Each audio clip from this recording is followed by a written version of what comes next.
السلام علیکم ورحمۃ اللہ وبرکاتہ۔ بسم اللہ الرحمن الرحیم۔ الرحیق المختوم۔ نبی کریم صلی اللہ علیہ وسلم کے سیرت کے حوالے سے آج ہم جانیں گے نبی صلی اللہ علیہ وسلم کی ہجرت، گھر سے غار تک۔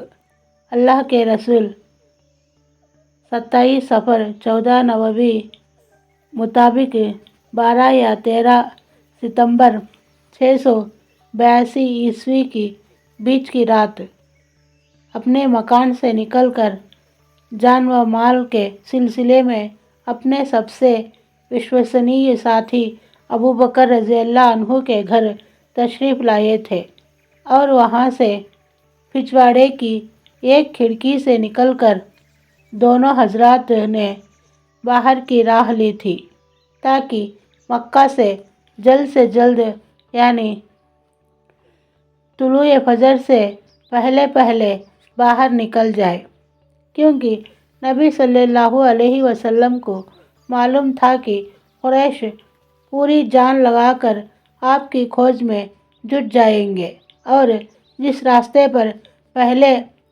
حلے میں نظر اٹھے گی وہ مدینے کا کاروانی راستہ ہوگا جو شمال کے رخ پر جاتا ہے۔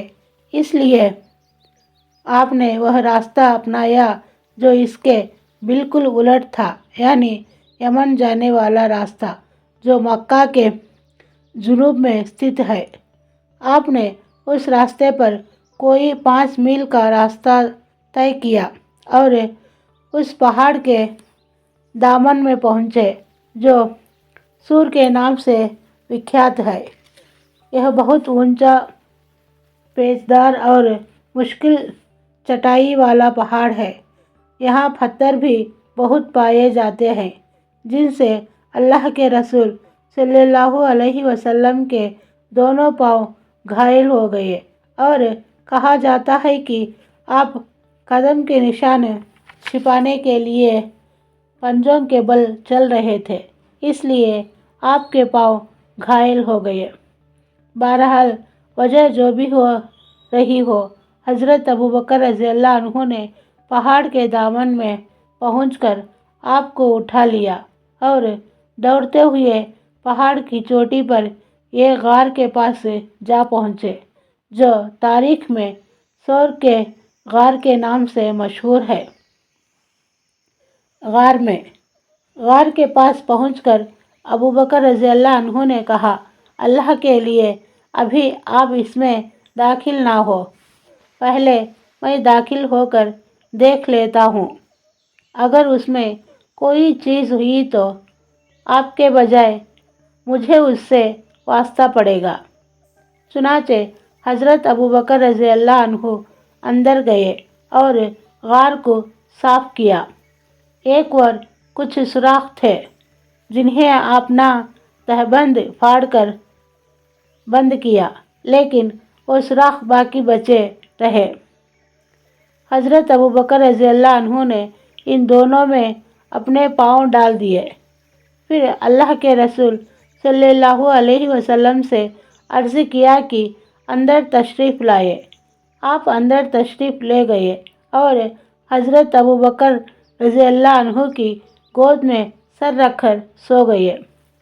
ادھر ابوبکر رضی اللہ عنہ کے پاؤں میں کسی چیز نے ڈس لیا، مگر اس ڈر سے ہلے بھی نہیں کہ اللہ کے رسول صلی اللہ علیہ وسلم جاگ نہ جائے، لیکن ان کے آنسو اللہ کے رسول صلی اللہ علیہ وسلم کے چہرے پر ٹپک گئے اور آپ کی آنکھ کھل گئی۔